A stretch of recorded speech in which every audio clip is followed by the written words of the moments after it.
Oi, pessoal! Hoje a gente vai falar de uma ferramenta que, olha, é um verdadeiro GPS para os nossos textos. Vamos descobrir como conectar ideias de um jeito muito mais poderoso usando os chamados operadores argumentativos.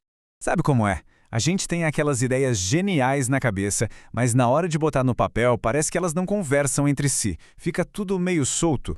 Pois é, essa é uma frustração super comum, mas que, acredite, tem solução. E o segredo, a supercola que vai juntar tudo isso, são os operadores argumentativos. Basicamente são palavras e expressões que servem como um guia, sabe? Elas mostram para quem está lendo exatamente qual é a relação lógica entre uma frase e outra. É aí que entra a nossa estrela do dia, a matriz cinza. Pensa nela como um mapa mesmo. Em vez de ficar tentando adivinhar qual palavra usar, a gente parte da intenção. A pergunta que a gente tem que se fazer é sempre, tá, o que eu quero fazer agora no meu texto? É apresentar uma ideia nova? É somar mais um ponto? Ou é mostrar o contrário? A matriz te dá a resposta certa. E olha só o nosso roteiro. A gente vai passar por cada uma dessas intenções, desde como começar um argumento com o pé direito, até como fortalecê-lo, mostrar um contraponto, explicar as causas e os efeitos e, claro, fechar com chave de ouro. Então, vamos lá. Para começar, todo o texto que se preze precisa de uma base bem sólida. É para isso que servem os operadores de introdução. A função deles é bem simples e direta. É pegar na mão de quem está lendo e dizer, olha, a gente está aqui e o assunto é esse. Serve tanto para o comecinho do texto quanto para abrir um parágrafo novo. É a nossa porta de entrada. E aqui a gente vê na prática como a intenção muda tudo. Se a ideia é dar um panorama mais geral, historicamente ou no que tange a, caem super bem. Agora, se o objetivo é já chegar mostrando a nossa opinião, a tese, aí nesse sentido ou nesse viés já dá um recado de que, opa, agora vem a análise. Beleza, a base está pronta, agora é hora de construir em cima dela. Vamos para a nossa segunda função, como somar forças, ou seja, adicionar mais argumentos e dar sequência ao raciocínio. O objetivo aqui é como empilhar tijolos, sabe? É mostrar que o nosso argumento não é frágil, ele tem várias camadas de sustentação. A gente não está só se repetindo, a gente está fortalecendo a ideia com mais e mais informações. E, de novo, a intenção é a nossa bússola. Quer trazer um ponto novinho em folha para apoiar o anterior? Há demais ou outros sim são perfeitos. Agora, se a ideia é mostrar que o novo ponto é parecido com o anterior, quase um espelho, aí analogamente ou sobre o mesmo prisma criam essa conexão super elegante. Olha que exemplo prático e poderoso. A palavra analogamente aqui é a mágica. Ela conecta as duas frases que antes poderiam parecer soltas. A segunda ideia passa a reforçar a primeira, tornando o argumento, nossa, muito mais coeso e forte. É outra coisa. Vamos combinar uma coisa.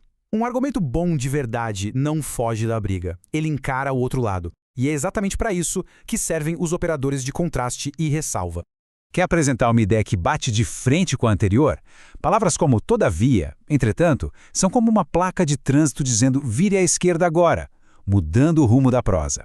Já embora, ou apesar de que, são mais diplomáticos. Eles admitem uma dificuldade, uma exceção, mas sem jogar fora o ponto principal. E isso é fundamental de entender, viu? A escolha da palavra para fazer essa transição não é um detalhezinho, ela é o volante do nosso argumento. É ela que define se a gente está concordando, discordando ou só fazendo uma ponderação. Muda tudo. Agora a gente vai para o coração da lógica de qualquer argumento. Conectar a causa com o efeito. É aqui que a gente explica o porquê das coisas acontecerem. Se a intenção for mostrar a raiz do problema, o motivo de algo, termos como haja vista ou em virtude de são a pedida. Eles apontam direto para a origem. E para mostrar o que acontece depois, a consequência, aí por conseguinte, ou em decorrência disso, fecham esse ciclo lógico de um jeito super claro. E chegamos na reta final. Depois de apresentar, de somar, de contrastar, agora é o momento de amarrar todas as pontas e fechar o texto com chave de ouro. É bom lembrar que a conclusão não é só um resumo do que já foi dito, não. É a hora de sintetizar tudo e, o mais importante, propor alguma coisa. Uma solução, um caminho, uma reflexão final. Percebe a diferença aqui? Em suma, ou portanto, são ótimos para recapitular o que foi discutido. Mas se a ideia é chamar para ação, há expressões como urge, portanto, que têm um peso, uma força muito maior. Elas deixam claro que depois de tudo que foi apresentado, alguma atitude precisa ser tomada.